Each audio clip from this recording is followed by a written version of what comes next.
కేంద్ర వార్త తెలంగాణ రాష్ట్ర సీఎం రేవంత్ రెడ్డి సంచలన నిర్ణయం ప్రజలందరికీ గుడ్ న్యూస్ అంటూ వార్తలు అయితే వస్తున్నాయండి. దీనికి సంబంధించి వివరాలు చెప్పడానికి వీడియో చేయడం జరుగుతుంది. చాలా మంది వీడియోస్ ద్వారా కానీ సబ్స్క్రైబ్ మర్చిపోతున్నారు. దయచేసి ఛానల్ సబ్స్క్రైబ్ చేసుకొని బెల్ ఐకాన్ ఆల్ ట్యాప్ చేయండి. ఇటువంటి ఇంపార్టెంట్ ఇన్ఫర్మేషన్ మిస్ అవ్వకుండా ఈ ఫోన్ నోటిఫికేషన్ వస్తుందండి. చాలా మంది చూస్తున్నారు కానీ లైక్ చేయడం లేదని దయచేసి లైక్ చేయండి. ఇన్ఫర్మేషన్ అందరికీ తెలుస్తుంది. తెలంగాణ అసెంబ్లీ ఎన్నికల సందర్భంగా కాంగ్రెస్ రైతులకు పలు హామీలు ఇచ్చింది. ఇందులో రైతు భరోసా కింద ఏడాదికి 15,000 అందించడం, వరికి బోనస్ గా 500 రూపాయలు చెల్లించడం, అలాగే 2 లక్షల రుణమాఫీ చేయడం. అయితే కాంగ్రెస్ ఇప్పటి వరకు ఇందులో ఏ ఒక్కటే అమలు చేయలేదు. ఈ హామీలపై సీఎం రేవంత్ రెడ్డి కీలక ప్రకటన చేశారు. సీఎం రేవంత్ రెడ్డి మెదక్ జిల్లాలో పర్యటించారు. కాంగ్రెస్ అభ్యర్థి నీలం మధుకు మద్దతు ప్రచారం చేశారు. ఈ సందర్భంగా వచ్చే ఏడాది చివరి వరకు ఇక 500 రూపాయల బోనస్ ప్రకటించారు, చెల్లిస్తామని. అంతేకాకుండా రైతులకు 2 లక్షల రుణమాఫీ అనేది చేస్తామని స్పష్టం చేశారు.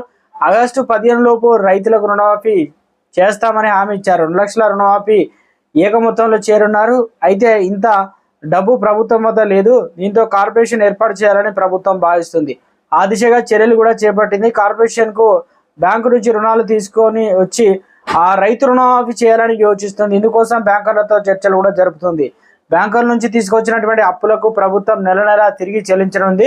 ఇందుకోసం స్టాంపులు, రిజిస్ట్రేషన్, వాణిజ్య పనుల శాఖ నుంచి వచ్చే ఆదాయంలో కొంత మొత్తాన్ని కూడా ఉపయోగించుకోనుంది.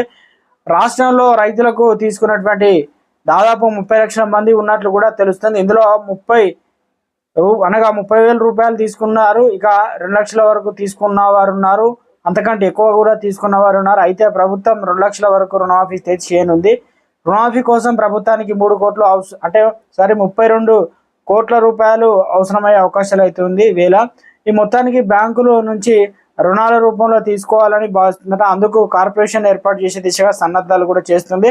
రైతు రుణమాఫీకి సంబంధించి అనేది ఇప్పటికే నుంచే దాదాపు పనికొచ్చే హామీగా ఉంది. బీఆర్ఎస్ 2 సార్లు అధికారంలో వచ్చినప్పుడు రుణమాఫీ చేసింది. అయితే ఈసారి రుణమాఫీ హామీ ఇవ్వకపోవడంతో ఓటమి పాలైంది.